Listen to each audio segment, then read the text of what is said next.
जय मसीह की सबको। और खुदा का शुक्र है, खुदा का धन्यवाद है, फिर से आप लोगों के सामने हाजिर हुई हूँ। तो धन्यवाद के साथ मैं सबसे पहले आप लोगों को आज फिर से नए साल की बधाई देना चाहती हूँ। आप सबको नया साल मुबारक हो। तो इस पर मैं आप लोगों को बताऊंगी कि आज जो नया साल है वो ज़्यादातर जो मसीही लोग हैं उन लोगों के बीच में नया साल क्यों मनाया जाता है। तो पहला कारण तो आप सभी लोग जानते ही हैं, क्योंकि ये एक सन पलट जाता है। जैसे कि पिछला साल जो था वो 2022 था और अब आज से 2023 शुरू हो चुका है। तो खुदा का शुक्र है सब लोगों के लिए, मैं सबके लिए totally A to Z all जितने भी लोग हैं उन सबके लिए परमेश्वर की आशीष मांगती हूँ और परमेश्वर से चंगाई मांगती हूँ और सबके लिए यही मांगती हूँ, हाथ जोड़कर खुदा से विनती करती हूँ कि जो भी इंसान इस वीडियो को देख रहे हैं परमेश्वर उनको अपने वचन के मुताबिक चलने के लिए सामर्थ्य बख्श दे और सबको जिस वचन को वो सुनते हैं उसी के मुताबिक परमेश्वर उन सबको ब्लेस करे और उनके हर एक जो भी वो खुशियाँ चाहते हैं वो खुशियाँ उनको मिले। तो अभी मैं आप लोगों के सामने वचन आप देख रहे हैं, यहाँ पर जो वचन है आप लोग बहुत ही अच्छी तरह से पढ़ सकते हैं। तो यहाँ पर लूका 2 बाब की 21 आयत, इसके बीच में लिखा हुआ है यीशु का नामकरण। ये दूसरा कारण है कि प्रभु यीशु मसीह का नाम आज के दिन 8वें दिन के बाद रखा गया था। तो इस दिन को लोग इसलिए मनाते हैं, ये नहीं कि हमारे जो मसीही लोग हैं वो इस दिन को इसलिए भी मनाते हैं और चर्च जाते हैं और ज़्यादातर जो लोग हैं वो इसी दिन को छुट्टी भी करते हैं और कुछ लोग ड्यूटी भी कर लेते हैं और छुट्टी के बीच में वो चर्च में जाते हैं और चर्च में जाने के बाद फिर वो अपनी ड्यूटी करते हैं। तो इससे उन लोगों को ये पता होता है कि अगर हम परमेश्वर के घर में जाकर और परमेश्वर के नाम के द्वारा हम अपने काम को शुरू करेंगे तो परमेश्वर हमें पूरा साल भर बिल्कुल तंदुरुस्त रखेंगे और हम कभी भी ड्यूटी से एब्सेंट नहीं हो पाएंगे और ना ही कभी खुदा की हजूरी से एब्सेंट हो पाएंगे। तो चलिए आज मैं आप लोगों को बताती हूँ इसके बीच में। तो लिखा हुआ है, जब 8 दिन पूरे हुए और उसके खतने का समय आया तो उसका नाम यीशु रखा गया, जो स्वर्गदूत ने उसके पेट में आने से पहले कहा था। और इसके नाम के अर्थ बहुत ज़्यादा हैं, क्योंकि यीशु नाम जो है वो दुनिया में उद्धार करने के लिए प्रभु यीशु मसीह परमेश्वर जो थे वो यीशु मसीह का नाम लेकर इस दुनिया में आए, यानी कि परमेश्वर खुद ही प्रभु यीशु मसीह है, वही पवित्र आत्मा है। तो उसी का नाम यीशु इस दुनिया में आज पुकारा जाता है और उनके नाम के बहुत ही ज़्यादा अर्थ हैं और कुछ मैं उसमें से आप लोगों को बताना चाहती हूँ कि प्रभु यीशु मसीह के नाम का अर्थ है शांति। बहुत से लोग हैं जिनके जीवन में पैसा है, सब कुछ है, दुनिया में उनको किसी भी चीज़ की कमी नहीं है, यानी कि दुनियावी लोग हैं, लेकिन उनके अंदर शांति बिल्कुल भी नहीं है, उनके घर में शांति नहीं है, सब कुछ होने के बावजूद भी उनके पास शांति नहीं है। जो लोग यीशु मसीह को सच्चे दिल से कबूल करते हैं तो सचमुच में प्रभु यीशु मसीह के नाम के द्वारा उनके घर में शांति आती है। तो इसी तरह से खुदा उनके अंदर भी रूह जिस्म जान में भी शांति बनाए रखते हैं। तो आगे हम चलते हैं मुक्तिदाता।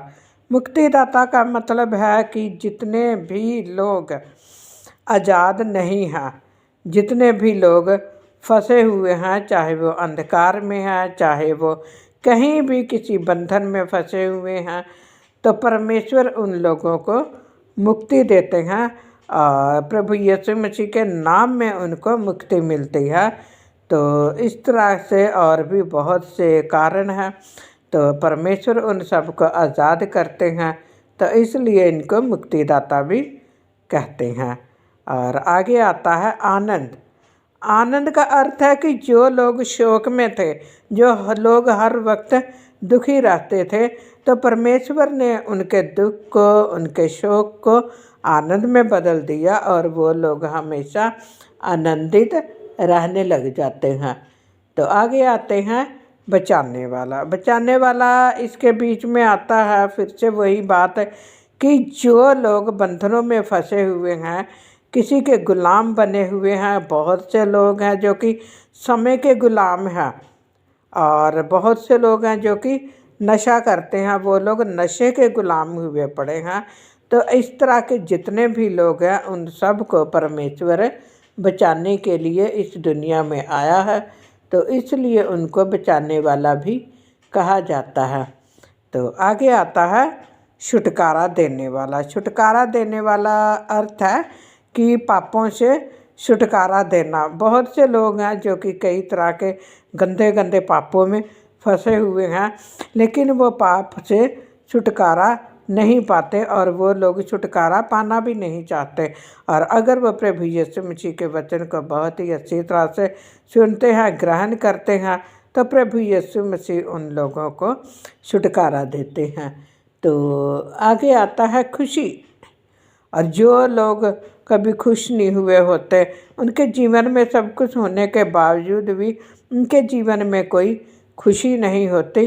उनके जीवन में ऐसी कुछ कमियां होती हैं, जैसे कि मैंने आपको पिछली कुछ वीडियो में बताया हुआ है कि एक औरत के बच्चा नहीं होता है, तो वो बिल्कुल भी दुनिया में खुश नहीं रहती। वो अपने दिल में ये बात ज़रूर सोचती है कि मेरे पास बच्चा नहीं है, तो वो कभी भी खुश नहीं रहती। तो ऐसे लोगों को भी परमेश्वर खुशी देने के लिए आए हुए हैं। तो आगे हम आते हैं छुड़ाने वाला। अब इसी तरह के लोग जो हैं, जैसे कि मैंने आपको बताया है, जिस औरत के बच्चा नहीं होता, अगर ये सचमुच में प्रभु यीशु मसीह को दिल से कबूल करे, तो सचमुच में परमेश्वर इसके जीवन के जितने भी बंधन हैं, जो भी इससे गलती हुई है, जो कुछ भी हुआ है, परमेश्वर उसको उन सब से आज़ाद करेगा और उनको छुड़ाएगा। तो इसलिए बोला जाता है छुड़ाने वाला। तो आगे आते हैं मसा किया हुआ। बहुत से लोग इसके बारे में नहीं जानते। मसा किए हुए का मतलब होता है कि वो परमेश्वर ही खुद थे, वो खुद पवित्र आत्मा है, वो खुद प्रभु यीशु मसीह है। उन्हीं के बीच में, उन्हीं में सब कुछ पाया जाता है। त्रिएक पिता, पुत्र, पवित्र आत्मा है। रूह, जिस्म, जान में जब वो समा जाते हैं, तो वो एक तरह से हमारे शरीर का भी मसा हो जाता है, क्योंकि प्रभु यीशु मसीह परमेश्वर की ओर से ही मसा किए हुए, पवित्र किए हुए, यानी कि सिर से लेकर पांव तक वो पवित्र किए हुए थे। तो इसलिए इनका नाम मसा किया हुआ भी रखा जाता है। तो अगर मैं और ज़्यादा बताऊंगी तो वीडियो लंबी हो जाती है। तो मैं सबको ये बोलना चाहती हूँ कि कुछ वीडियो है जो कि बहुत ज़्यादा वायरल हो रही हैं, लेकिन उसके बीच में लोग बिल्कुल भी सब्सक्राइब नहीं करते, लाइक नहीं करते। तो अगर सचमुच में आप इस वीडियो को भी लाइक करेंगे, सब्सक्राइब का बटन दबाएंगे, तो सचमुच में परमेश्वर और भी आपको बहुत ज़्यादा ब्लेस करेंगे। और आज फिर से आपको बोलती हूँ, नया साल आप सबको मुबारक हो। नए साल में परमेश्वर आप सबको खुशियाँ दे। तो इस वचन को सुनने के लिए धन्यवाद। Thank you. God bless you. और एक छोटा सा वचन फिर से मैं पढ़ना चाहती हूँ 22:7। जब मूसा की व्यवस्था के अनुसार उनके शुद्ध होने के दिन पूरे हुए तो उसे यरूशलेम में ले गए कि प्रभु के सामने लाएं, जैसा कि प्रभु की व्यवस्था में लिखा है, हर एक पहलौठा प्रभु के लिए पवित्र ठहरेगा।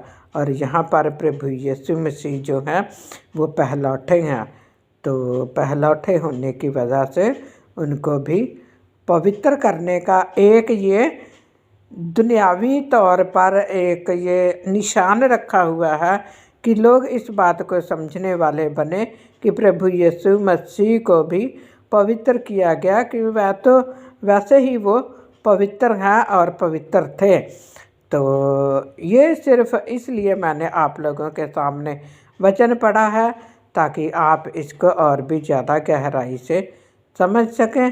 तो सबको जय मसीह की।